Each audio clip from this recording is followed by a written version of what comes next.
And what's up, everybody? Welcome back to another segment of 5 Minute Card Reviews. It is your host, Cheap Ludes. Let's talk about the new Pink Diamond Michael Porter Jr. in NBA 2K22, my team. I am talking like I'm crooning in the 70s. Michael Porter Jr. typically gets pretty good cards in 2K. Now, this card doesn't seem to be any exception to the rule. He looks relatively good. The real question is, when we have guys like Jonathan Isaac and Thon Maker, is it realistically worth picking up Michael Porter Jr., who's going for around the same price? I believe he is technically the cheapest out of the three, but he's not very much cheaper than Jonathan Isaac. He is much cheaper than Thon Maker. Thon Maker is kind of more of a sweat lord card. So realistically, is Michael Porter Jr. a fitting substitute for significantly less?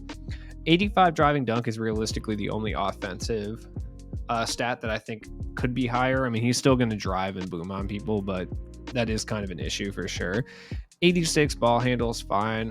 His dribble sigs are fine as well. Like he's got like shifty and then like Lucas behind the back, which I don't think is the greatest, but it's definitely worthwhile for sure. He's got like Vince Carter step back, which I actually don't think is that bad. Steph Curry's crossover, everything's kind of fine with Michael Porter Jr. He's got very like average sigs. I personally think they're just fine. 89 perimeter defense, 85 interior. Now, not the greatest, but with his combination of size and speed, he can definitely get it done. 91 speed is good. The 89 speed with ball is just fine. The 91 excel is good too. 90 lateral quickness. Like Michael Porter Jr. is fine. The question is he as good or better than the two guys I just mentioned? Now, I personally think he has the best jump shot out of the three, but it just kind of depends who you ask. And personal preference, I prefer Michael Porter Jr.'s jump shot over Thon Maker's and Jonathan Isaac's. I think jump shot 70 is a little bit slow, and I think Thon Maker's is a little bit inconsistent for me personally. I personally like Wendell Carter Jr. and Jeremy Grant's jump shot quite a bit. Now, looking at the badges, catch and shoot corner specialist. He does have Hoff clamps, intimidator, blinders, like limitless and chef. So he's going to be a little bit better at getting shots off and shooting in general than those two guys. The way to kind of think of it is if you're looking for like an uber tall combo forward, if you're looking for defense, go Jonathan Isaac. If you're looking for movement, speed, and, finishing, go for Thon Maker. And if you're looking for pure shooting, Michael Porter Jr. may be the guy to go for. Handles for days, quick first step. Like he's got Hoff, chef, and range too, obviously. So, he can move. Hoff sniper. Even his gold badges are just fine. Like he does have gold, rim protector, quick chain, interceptor. Lucky number 7, so he's going to be good for clutch time. I mean, there's not really much he doesn't have realistically. Brick wall would definitely be something you would want to give him, I suppose. But I mean, if you're going to put that amount of MT into the card anyway, might look at Thon Maker. Clutch shooter is definitely going to be necessary as well.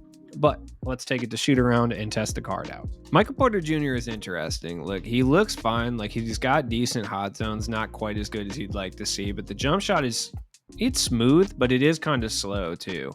It's a little bit slower than I had anticipated, at least on current gen anyway. I don't know. It's better than Jonathan Isaac's, I think, but it's really subjective, like I said before. It's been a while since I've used a Michael Porter Jr. in like a competitive sense, though.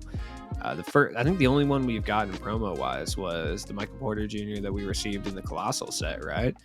Yeah, I mean, I used the dynamic ratings one for sure in limited. Now, the jump shot is clean, like I said, very, very solid altogether. His kind of moving jump shot is a little bit slow, but once again, easy to time. I've talked about this a few times with a few different guys. Some of the slower ones are definitely easier to green, but obviously they're harder to get off on contested, which on next gen isn't a huge issue, but on current gen, basically if you have any contest whatsoever, like it's going to miss the white, which I guess is the same on next gen too. It's just way more pronounced on current gen because so many more whites go in anyway. You know what I mean? So it's like, if you can't get the jump shot off consistently with no contest, it's sometimes not even worth using the card, regardless how green you are with the jump shot, because it's just going to miss a lot. Now, Michael Porter Jr. is lengthy for sure. Not girthy, but lengthy. He can move. Like, he can definitely move. And he can shoot, when you're not me and you can actually shoot with the card, That's obviously helpful.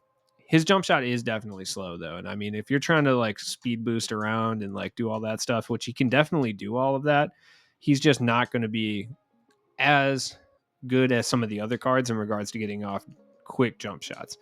But the Hoff range and the Hoff chef are definitely going to help with that. Now, the question with Michael Porter is realistically, like, is he good enough at attacking and defense that he's going to be able to make up for those two things? Because, like I said, Thon Maker and Jonathan Isaac realistically do those two things better than he does. And I think the defensive end, he's just fine. I think Jonathan Isaac is obviously going to be better than him, but he's totally fine on the defensive end. And that jump shot, regardless how slow it is absolutely butter. Like, it's super easy to time, especially with no jump shot timing on. It's so good. A lot of people you're using real shot percentage now anyway, so it doesn't really matter. But I personally don't use that, but some people do, especially on current gen. You'll run into it on current gen a lot because a ridiculous amount of whites go in. So it honestly is kind of detrimental to not use it. But the jump shot is clean. He's definitely the better shooting card out of the three mega sized forwards for sure. And if you're looking for a pure sharpshooter, I think he's the best. Like, there's no question about it.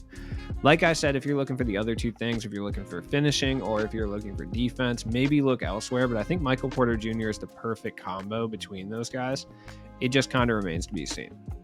His price isn't too expensive, but if you're looking to pick up an elite sharpshooting, large scale forward that you can pick up for relatively cheap, that'll play elite level defense, honestly, he's not going to play like, as good as Isaac, but the defense is still an elite level for sure, regardless what the stats say. Like, he's got Hoff clamps, he's got a huge player build, like he's going to stay in front of people. I mean, anybody who's used his dynamic ratings player knows that he can still stay in front of people even without defensive badges. So is he worth, 20 or so K? Absolutely. Yeah, for sure. No question. I would say even if you have those two other guys, you could do a lot worse than picking up Michael Porter Jr. to run on like your budget squad or even your main squad if you're a big fan of his. Like, for sure. As always, it's been your boy Cheap Ludes, and I'll see you guys in the next one. Peace.